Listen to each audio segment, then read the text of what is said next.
In today's video, I'm going to be showing you top 5 Cubase features that make my workflow super easy that I wish I knew earlier. Hi guys, what's up and welcome back to the channel. If you're new to this channel, my name is Jay. I make music production tutorials on YouTube for mixing and mastering. Consider subscribing, click that post notification bell so that you get notified every single time I upload a brand new video. So the first feature on my list is track split. So track split basically just helps you divide your project into 2 sections. So if you take a look at my project right here, I've got my beat stems up here and I've got a bunch of vocals down here. So before, I'll just scroll like that, deal with the vocals, then scroll back to the beat and so on. But this is so time consuming because I need to go back and forth because it can't all fit on my screen. But what I can do is come here, right here, you can see this, it's called divide track list. I can click this, then I'll have a new section up here, and what I can do is just select and take all my beat stems up here. And what this does is that I can scroll through my beat stems without affecting my vocals here. So let's say I want to make some changes to some plugins on my bass, for example. I can simply come there and do everything that I need to do to my bass, and I can still scroll at the same time and deal with the vocals here, or at least I can see the bass. This feature is very helpful and saves a lot of time. And the second feature on my list is called queuing. For example, if I click this and just highlight these faders here, if I bring down one, you can see that they are not all coming down here. One way that can help me do that is by using this queuing feature. So if I highlight everything and simply just click this button here called queuing, if I bring down one, I'm doing the same to all these. You can see what's going on there. If I mute one, then I mute everything. So if I solo one, then I solo everything. If I change the volume here manually, you can see that they all change. And then to unlink them, I simply have to click here. I've only linked the selected ones. If I come here, this one is not part of the link. Saves you a lot of time. For example, if you want to bring down the volume of a bunch of backup vocals at the same time, you can just do that. The third feature on my list is bouncing, or basically consolidating a lot of tracks at the same time, starting from the beginning of the project right here. So I'll give you an example. If I highlight this and simply go to audio and bounce selection, you can see that I've consolidated this, but starting from where the clips were starting from right here. But at times you might want to bounce them from the beginning of the song to the end. So first of all, you might want to set to grid and maybe put bar.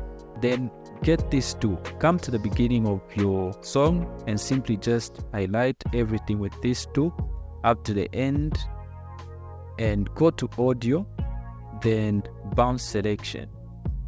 So now what this does is it bounces your audio starting from the beginning of the project.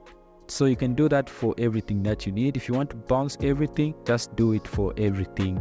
The fourth feature on my list is the control room. So when you go to studio right here, then you find what is called control room right here. So come to insets here, add some plugins that you might want to use to monitor the levels of your mix. So for example, I'll put my all-time favorite plugin that I use to monitor the levels of my mix, which is the MV meter. So I'll put it here. Then when I'm mastering, I also use a plugin called Metering by T-Rex. I use this plugin to monitor my loudness levels here. Then I also use sometimes a plugin called Metric AB to just see some comparisons between my mix and another song out there. So these are some of the monitoring plugins that I use for most of my mixes, and I'll set them in the control room as you have seen right here. The good part about this is that I don't need to set them for each project. So every single time I come to studio here and just pull up the control room, I'll find them every single time. So I'll have these plugins here because I use them all the time. So this also saves some time. I don't have to put these on my master every single time I'm trying to master. You can actually do a lot with the control room, but I'm not going to go in detail. The fifth feature on my list is called plugin collections. So let's say, for example, I'll come to my lead vocal here, try to find a plugin here. I can search and stuff, then I can also go through here, but I can add my own type of listing here by going to Studio here, then Plugin Manager. So this is the default collection that we have, but I can come here and add a new collection. So I'll be like empty, then I'll add it as maybe your studio name, or basically just mixing and mastering, like that. So this is a new collection called mixing and mastering. With this collection you can add folders, so you can click on that, mixing plugins. So this is mixing plugins, then you can add another folder, then mastering plugins.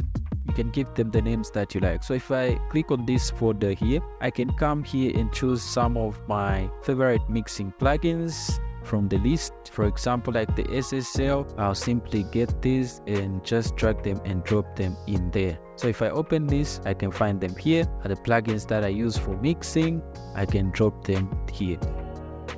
So if I come back here, I'll find them like that. But now if you take a look at this, you find that you can't see all other plugins that you had here. And this is because now you're using your custom collection. So if you want to go back to seeing everything that you need to see, you just go back to Plugin Manager here and simply come here and switch to default. Alright guys, thanks a lot for watching. If you enjoyed this video, don't forget to give it a thumbs up. If you're new to the channel, subscribe, click that post notification bell so that you get notified every single time I upload a brand new video. Feel free to follow me on Instagram at TheMg, on Facebook at TheMg. See you in the next video. Peace.